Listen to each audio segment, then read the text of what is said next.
মোহাম্মদপুর ও আদাবরের আওয়ামী লীগ নেতাকর্মীরা পলাতক।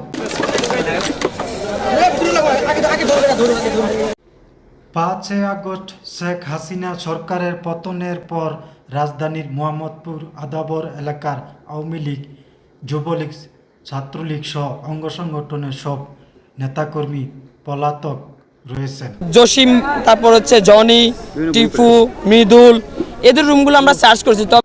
কোটা আন্দোলনকে কেন্দ্র করে 18 জুলাই মোহাম্মদপুর ত্রিমুখী সংঘর্ষে রণক্ষেত্র পরিণত হয়ে এই সময় পুলিশের পাশাপাশি স্থানীয় আওয়ামী লীগ, যুবলীগ, ছাত্রলীগ সহ শিক্ষার্থীদের উপর গুলি ছুড়তে দেখা যায়। তাদের গুলিতে 18 থেকে 20 জুলাই 3 দিনে অত্যন্ত 15 শিক্ষার্থী নিহত হন।